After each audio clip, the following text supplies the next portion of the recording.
ফেনী সরকারি কলেজ 2025 সালের এইচএসসি পরীক্ষা শুরুর ঠিক 25 মিনিট আগে হঠাৎ যেন পরীক্ষা কেন্দ্রে নীরবতা চিরে ভেসে আসে এক তরুণী কণ্ঠের বুক ফাটা কান্না।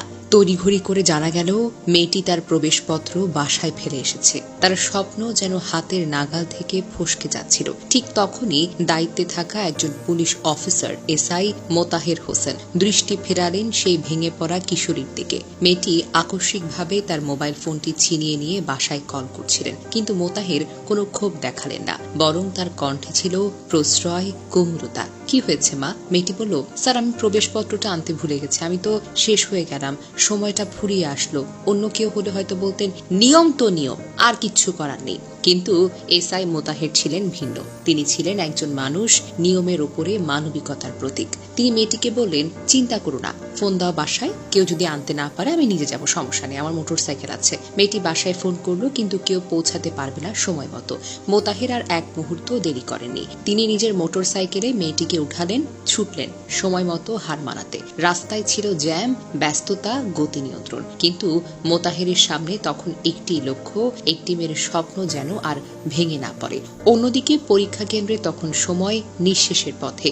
ঘড়ির কাঁটা হু হু করে এগোচ্ছে। শিক্ষকরা দুশ্চিন্তায়, সহপাঠীরা উৎকণ্ঠায় তাকিয়ে, ফিরবি তো মেয়েটা নাকি সব শেষ? ঠিক সেই মুহূর্তে ভেঙে পড়া সময়ের বুক চিরে উদিত হলো এক শব্দ, মোটর সাইকেলের গর্জন। এসআই মোতাহের ফিরলেন, হাতে সেই প্রবেশপত্র। মেয়েটির চোখ তখন আবার ছলছল করছে, কিন্তু এবার তা অশ্রু নয়, কৃতজ্ঞতার অশ্রু। মেয়েটি দৌড় দিয়ে ঢুকলো, পরীক্ষায় বসতে পারলো শেষ মুহূর্তে। একটা জীবন আবার নতুন করে শুরু হলো। এই ঘটনা ছিল না শুধু একটি প্রবেশপত্র আনানোর, এ ছিল এক অবিচল মানবতার গল্প, একজন পুলিশের পেশাগত দায়িত্ব ছাড়িয়ে যাওয়ার সাহসিকতার প্রমাণ। এসআই মোতাহের প্রমাণ করলেন, সঠিক সময় একটি ছোট্ট সাহায্য একজন মানুষের জীবনকে বদলে দিতে পারে।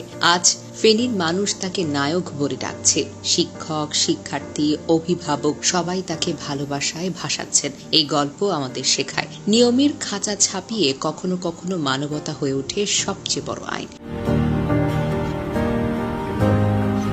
জানা যায়, এবারে এইচএসসি ও সমমান পরীক্ষায় অংশ নিয়েছেন মোট 12,51,111 জন শিক্ষার্থী। এর মধ্যে সাধারণ 9টি শিক্ষা বোর্ডের অধীনে রয়েছেন 10,55,000-এর বেশি পরীক্ষার্থী, আলিম পরীক্ষার্থী 86,000-এর বেশি এবং কারিগরি বোর্ডের অধীনে পরীক্ষার্থীর সংখ্যা 1,09,000-এর বেশি। এবছর দেশের 2,797টি কেন্দ্রে এসব পরীক্ষা অনুষ্ঠিত হচ্ছে।